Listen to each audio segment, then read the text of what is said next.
Hey guys, if you enjoyed part 1 of me and Rachel's chinwag, then you are in for a treat because in part 2 we go into Rachel's experience with contact dance.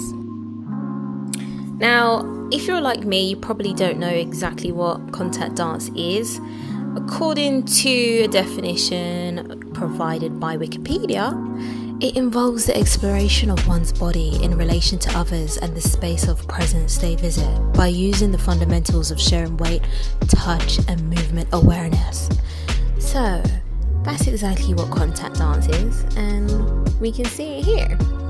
So let's hear about Rachel's experience with it, and who knows, maybe it's something that you'll be interested in trying.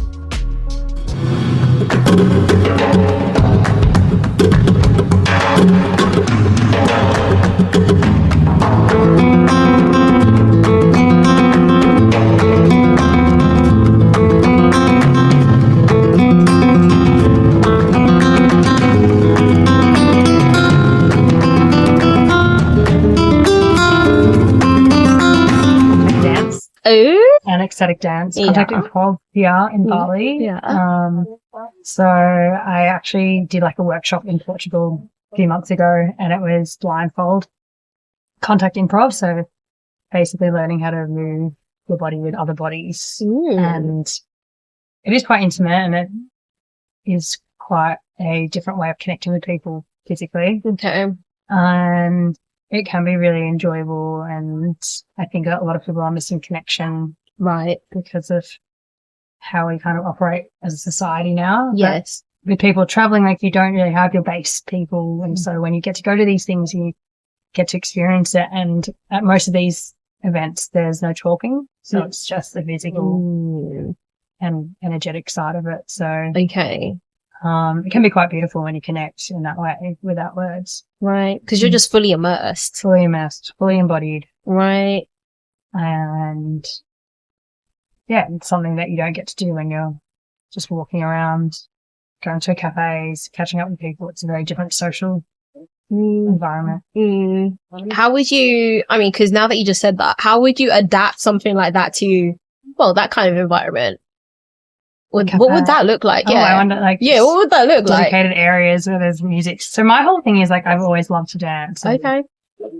Enjoy expressing myself that way. And I think it's obviously proven that that's a good way to relieve stress and tension and a lot of different things. For sure. In a lot of different ways. And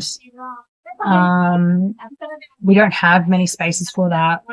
We go to clubs, you know, like that's heavily centered around alcohol. Yeah, and it's a different vibe. Very different vibe. And there's now these events that are coming up that are more like sober, safe spaces to do that with people around you, and give you that place to do that. Because you can put music on and dance in your room. Yeah. And that's a vibe, and that's so much fun. For sure. But being able to do that and then connect with people through that movement is special. But yeah, I guess having dedicated areas for that, welcoming people, making it inviting.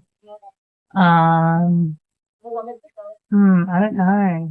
That's an interesting one. Okay. I think how you can get people out of, like, worrying about what people are thinking about them and what they're doing. Right. Because you know what? You say that. Be blindfolded. I know. Okay, cafes are blindfolded dance floors. Cafes are, okay, so this is a new thing. You better, like, capitalize on that now before someone takes that idea. Because I was thinking, so many pubs in London now. I can imagine. But even, like, certain festivals you go to, like, the vibe is different. Like, so if you go to psychedelic trance festivals, the vibe is different, like, who's there. Whereas I find, for example, when I was in Canggu, I went to a beach club sort of place. And I just kind of felt like it gave me London vibes. Like, everyone's looking at what everyone else is looking at. Yeah, like everyone's flexing. Exactly. Like, oh, am I in the cool people's part? And it just felt really like high school kind of vibe. Do you know what I mean? Yeah, like, and it just, I didn't like it at all. But I'm wondering, like, I would go there and just give it another chance. Yeah. Just to see if it really was my perception or if it was just that particular time. Yeah. I think even just acknowledging those things that are coming up, like, even for me, and sitting with it and then just being like, well, why do you care about that? Yeah, exactly. Is that impacting your experience, or like why is it impacting? How is it impacting? Should it be impacting? Like, why are you even concentrating on that? Yeah, which is true. You've got valid points there.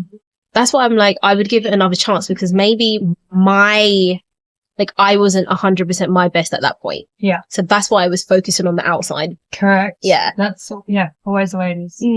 Because if you're like inside, like, yeah, I'm good. You're embodying yourself. Yeah. Like, who cares what's going on? Vibing yourself. Right. What's going on out there is negligent. Yeah. Yeah.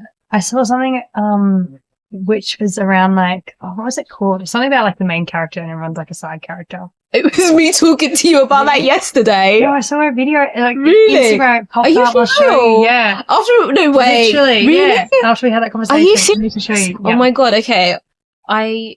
Thank you for tuning into this conversation. Now, please, guys, let me know, what kind of dance do you like? What kind of places do you like to go to dance? And what would you like to try? Like, share, comment, and subscribe. Ciao.